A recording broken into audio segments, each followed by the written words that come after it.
Terungkap ada Kapolda temui Komarudin minta tolong jangan keras sekali soal kasus Ferdi Sambo. Soal ada Kapolda yang melobi Kamarudin Simanjuntak setelah yang bersangkutan mengadukan kasus Yosua sebagai pembunuhan berencana pada tanggal 18 Juli 2022 dan minta agar cooling down. Sebenarnya saya jujur ya, kalau mendengar ada 3 nama tersebut gitu. Betul. Ya, 3 Kapolda kalau kita bisa sebut. Cukup kecewa karena salah satu dari mereka itu justru di tanggal 18 seingat saya itu menemui abang kita. Menemui siapa? Abang ini yang dimaksud abang adalah? Koordinator kita lah. Bang Kamarudin Simanjuntak. Iya. Jadi dari salah satu dari 3 Kapolda yang disebut-sebut terlibat dalam kasus ini menemui. Iya. Dalam rangka apa? Apa yang disampaikan? Ya hanya ini aja, hanya ingin silaturahmi gitu ya. Dan juga mengatakan agar cooling down.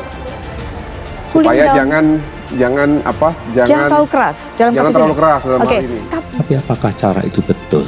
Hati-hati, jangan menggadaikan kewibawaan dengan sowan kepada pelanggar hukum.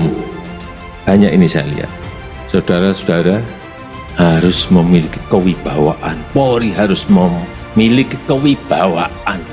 Kan Presiden sudah 3 kali menyampaikan, dan penyampaiannya sudah sangat terbuka. Jangan ada yang ditutup-tutupi, buka apa adanya, itu kan arahan Presiden. Sehingga Presiden tentunya mengharapkan untuk ini bisa terselesaikan, supaya citra Polri tidak babak belur seperti saat ini. Jadi babak belur itu satu istilah yang memang memperlihatkan bonyoknya institusi itu harus diperbaiki. Jadi kembalikan Polri sebagai institusi yang memberi rasa aman pada publik dan membuat kita merasa aman, itu artinya kita yang dilindungi. Jangan Polri melindungi para koruptor, para politis segala macam. Jadi itu pesan moralnya dan kita tangkap itu bahwa Presiden mengerti keadaan lalu meminta supaya percepatan itu.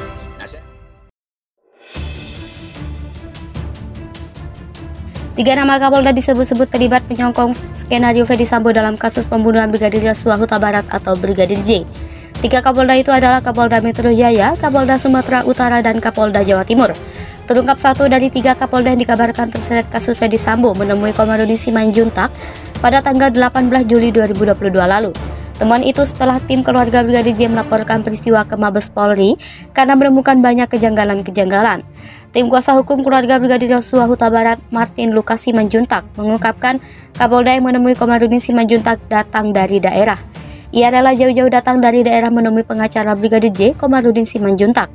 Dalam pertemuan itu, kata Martin, Kapolda tersebut meminta Komarudin untuk cooling down atau jangan terlalu keras. Martin menjelaskan keterangan-keterangan Komarudin Simanjuntak yang terlalu tajam membuat diduga barisan Ferdi Sambo panas. Kendati demikian, Martin kecewa bila 3 Kapolda ini terlibat dalam menyokong skenario Ferdi Sambo dalam kasus pembunuhan berencana. 3 Kapolda disorot diduga ikut mendukung skenario Ferdi Sambo. Saat ini ada 3 Kapolda yang jadi sorotan karena diduga terlibat menyokong skenario Ferdi Sambo dalam kasus pembunuhan Brigadir J. Soal 3 Kapolda yang jadi sorotan ini, Kadif Humas Polri Irjen Deddy Prasetyo. Dia menyebut tim sus dan Itsus sudah mendengarnya. Dia menyebut Itsus akan didalami informasi itu, tapi dia belum mengungkap kapan dilaksanakan. Pada kasus pembunuhan Brigadir Yosua awalnya diungkap sebagai tembak-menembak yang diawali terjadinya pelecehan. Belakangan terungkap bahwa skenario tembak-menembak itu tidak ada, yang terjadi justru penembakan searah kepada Brigadir Yosua hingga akhirnya tewas. Soal pelecehan yang di awalnya disebut terjadi di Duren 3, belakangan pun terungkap hal itu tidak terjadi. Kini setelah laporan dugaan pelecehan di Duren 3 dihentikan, muncul lagi klaim bahwa pelecehan terjadi di Magelang, Jawa Tengah. Hal ini sangat mencuat ketika Komnas HAM mengeluarkan rekomendasinya. Profil 3 Kapolda disebut terlibat kasus Ferdi Sambo. Ketiga Kapolda itu adalah Kapolda Sumut Irjen Pancaputra Simanjuntak dan Kapolda Jawa Timur Niko Afinto. 1 profil Kapolda Metro Jaya Irjen Fadil Imron. Sosok Irjen Fadil Imron menjadi sorotan pada awal kasus Brigadir J mencuat lantaran ia sempat bertemu Ferdi Sambo dan memeluk mantan Kadif Propam Polri tersebut. Fadil Imron lahir di Makassar, Sulawesi Utara pada 14 Agustus 1968. Ia merupakan lulusan Akademi Kepolisian tahun 1991 yang berpengalaman dalam bidang reserse. Fadil sudah menjabat Kapolda Metro Jaya sejak 16 November 2020. Sebelumnya, ia menjabat sebagai Kapolda Jawa Timur. Selama karirnya di Korps Bayangkara, Fadil telah menduduki sejumlah jabatan penting. Dilansir tribunnews.com, ia pernah menjadi Kasubdit 6 di Tipidum Barreskrim Polri hingga Sahli Sosbud Kapolri. Fadil diketahui sempat menjabat sebagai Kasat 3 di Treskrimum Polda Metro Jaya pada 2008. Di tahun yang sama, ia dimutasi menjadi Kapolres KP3 Tanjung Priuk. Setelahnya, pada 2009, ia kembali ke Polda Metro Jaya sebagai Wadir Reskrimum. Di tahun 2011, Fadil Imron menempati jabatan Kasubdit 6 di Tipidum Barreskrim Polri. Tak lama kemudian, di tahun yang sama, ia dimutasi ke Kepulauan Riau menjadi Direskrimum Polda Kepri.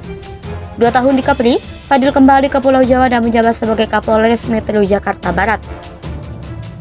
Sejak saat itu, karir Fadil terus meningkat.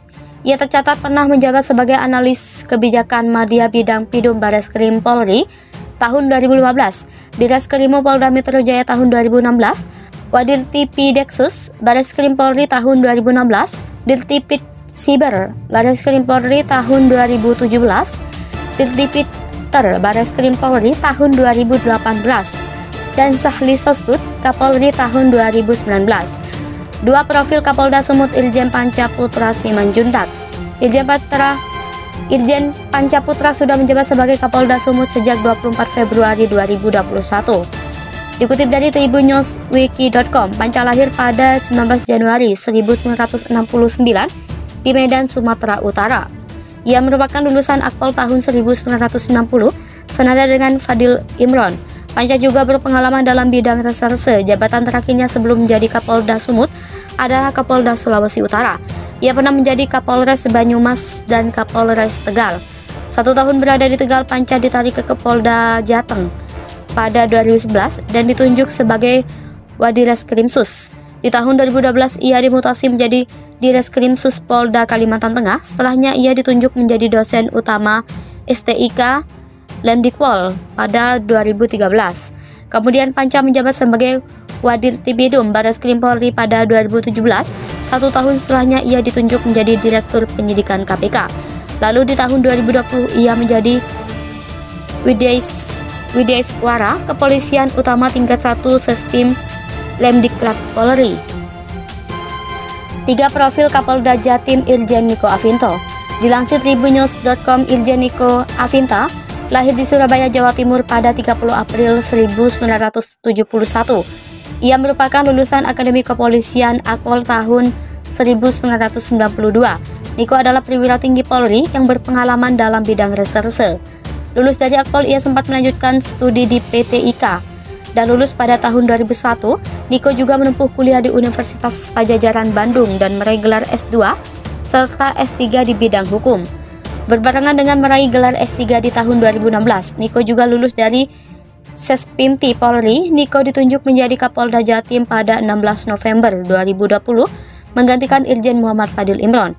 Penunjukan Niko ini berdasarkan surat telegram Kapolri nomor ST/322/11/KEP/2020 tertanggal 16 November 2020. Sebelumnya Niko menjabat sebagai Kapolda Kalimantan Selatan sejak Mei 2020. Niko diketahui sempat berada di Polda Metro Jaya selama 7 tahun sejak 2006 hingga 2013. Selama itu, ia pernah menjabat sebagai Kepala Unit Sumdaling Ditrimsus, Kepala Subdit 5 Ranmor Ditreskrimum, Kapolda Subdit 3 Umum atau Jatanras Ditreskrimum dan Wadireskrimum. Di tahun 2013, Niko dimutasi ke Medan, Sumatera Utara untuk menjadi Kapolres Tabes.